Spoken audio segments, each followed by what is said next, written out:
The football fan coming up and down the second.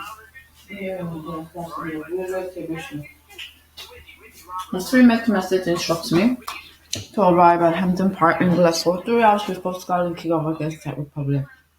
I must wear a mask at all times. I must take in all food from my microphone to a plus bed provided by the stadium and all the catering outlet of the shop. So no Wednesday burgers or cartons of flat Pepsi to keep me going. When I immediately turn up to the stadium, 3 hours Sunday, the crowds are predictably sparse. The park outside the ground overflows with supporters wrapped in scarlet flag looked like a tempting return. But when I thought that, just do it. Then I might go and get a drink ahead of the game. I look up concerned crosses are kindly faced. Be careful which pub you go to, she said. They see you coming. What is she referring to? People are young people are both out there clutching. I have given my spare ticket to a rear Scot, my friend Alistair, who is from Edinburgh, so also now 100% at home in Glasgow. We decided to take the divide and skip the pub. Inside the stadium, we encountered a fan in the loudest tartan suit I've ever seen, including a tiny tartan clutch bag. I posed for a photo with him and he tells me I had a tailor my son. It fits me like a glove. It is not just cover regulation that make this unique and peculiar FIFA tournament. Euro 2020, as well as students and calling, has also become sucked into the culture war. National football team has involved the nation, but that is not a straightforward task at a time when national identity is so fiercely contested. For Scotland, the pressing issue is independent. For England, it is race. English football team has decided to take the knee before matches as a protest against racism, but each time they do it, they are booed by significant section of their own supporters. Even the government seems uncertain about how to respond. After hesitating for a while, Boris Johnson Prime Minister condemned the booing and urged fans to get behind the team. But two members of his cabinet, Jacob Rees-Mogg and Priti Patel, defended the protest with saying the Hungarian citizen defended the protesters are not expressing racism but condemning the maxis of Black Lives Matter movement. Patel, British Home Secretary, has accused players of indulging in gesture in politics. Players from the England team whose pre-game conferences are normally confined to discussing tactics, injuries, and the atmosphere inside the camp, and now being asked to wear Home Secretary. It would be natural to assume that cabinet ministers are better at politics than footballers, but the Johnson government has reason to be worried of the clashing with the England team. Last year, it went down to an enormous difference when it took a Marcus Rashford over the extension of free school meal for poor families. The Manchester United and England board mobilized a million signatures behind the petition and forced the Johnson government to change tack. The 23-year-old Rashford preparation for your 20. The 23-year-old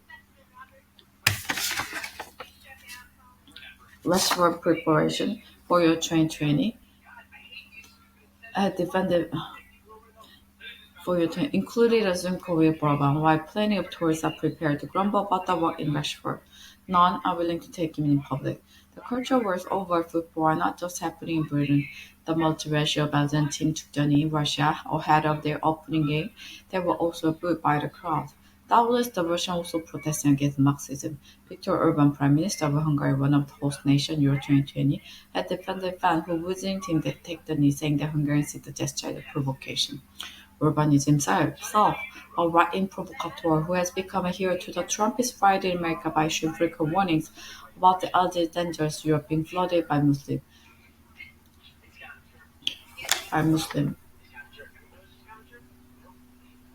But even some moderate conservatives are uncomfortable about footballers taking the knee.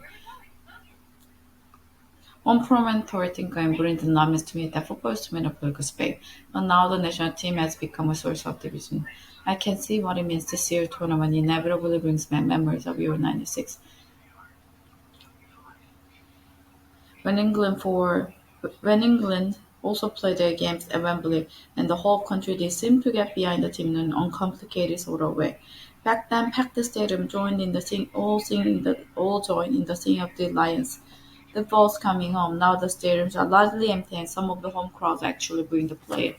As somebody who has been to many England games over the years, I know that the idea that team was never mixed up with politics or race and illusion. England games have all England games have always attracted substantial number of soldiers holding and far-right supporters, whose trademark chant is "No surrender to RA." At the last European Football Championship in France in 2016, the ugly tradition of English football hooliganism re-emerged. When I remarked that on a, when I remarked that I when I remarked that I hadn't when I remarked to another fan that hadn't particularly enjoyed being caught up in a nearby outsider bar Maxis, I was told curtly, "If you don't like it, you should stay at home and watch the game on television." Football ground in the 1970 was also where I saw the most oval racing that I ever witnessed in Britain. It was routine to see black players bark by bulls and monkey noises. The football authorities and commentators were silent about this for many years, so if the current national side feel they want to make a statement about racism, it is hard to accuse them of bringing police into a political space. But now the national team has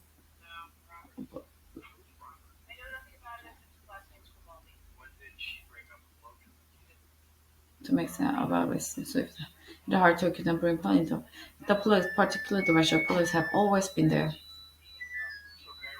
Have always been there. The identity issues are rather different for Scotland side that lined up to play Brazil in 1974 was gossip.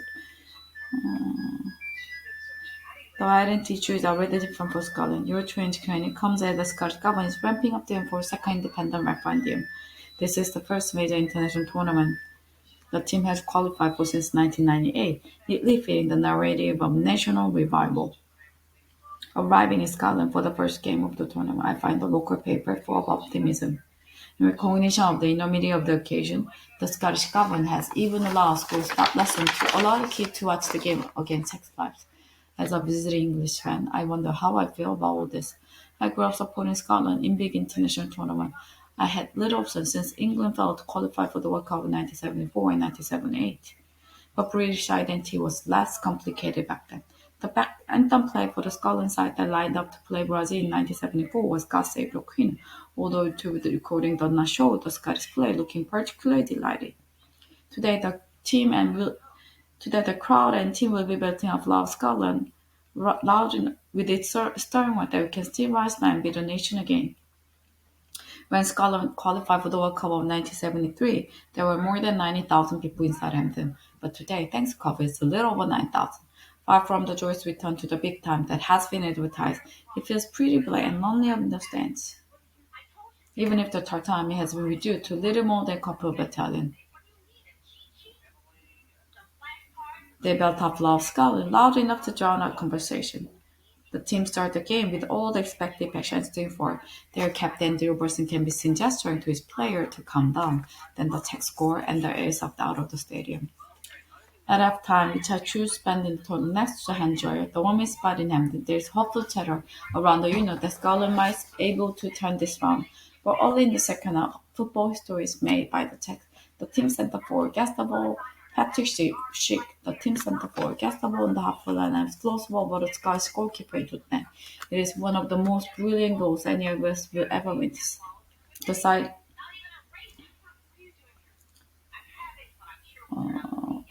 ever witness. The crowd is now almost totally silent, apart from a tiny group of cheering checks on the other side the stadium, and a group of children near me who continue happily shouting for Scotland, while the other around them are frozen in horror. After the match, Alastair reminds me that Scottish fans used to be their disappointment, making the national football team a symbol of nation and trouble at its way. But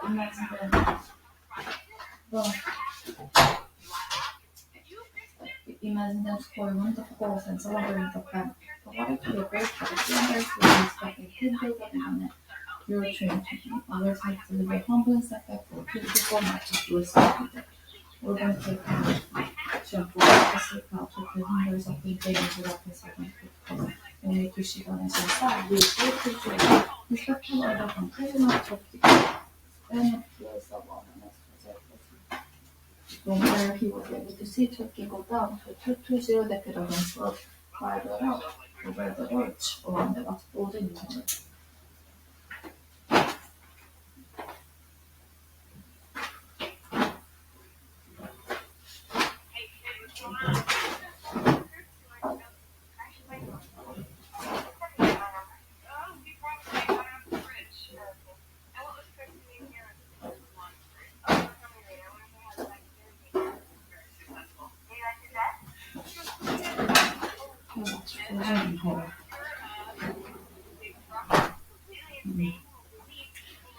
The wonderful goals and celebrating the fan but what if your goalkeeper floundering fell on his back and tangled the internet?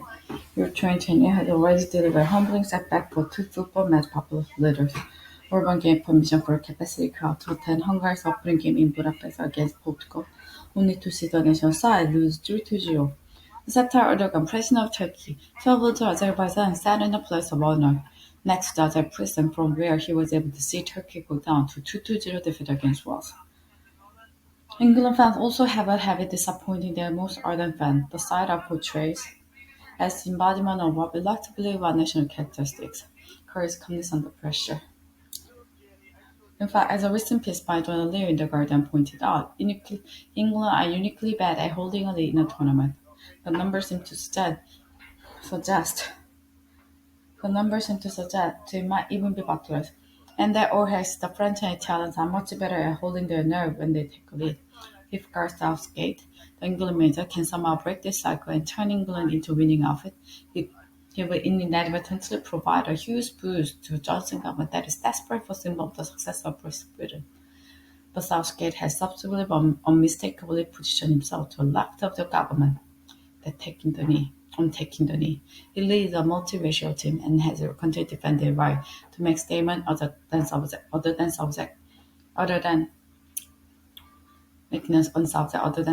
football. It has become accepted with the brilliant comments to me.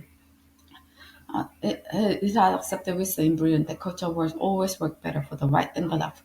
But football may be an exception.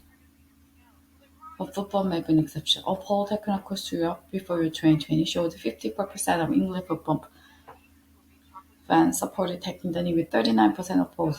If the England team keep winning, the number in favor may rise along with the team's popularity.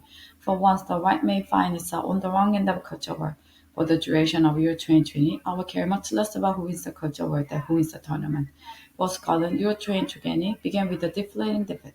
The England team disappointed their fans almost as reliably as the Scots, so slightly later in the day.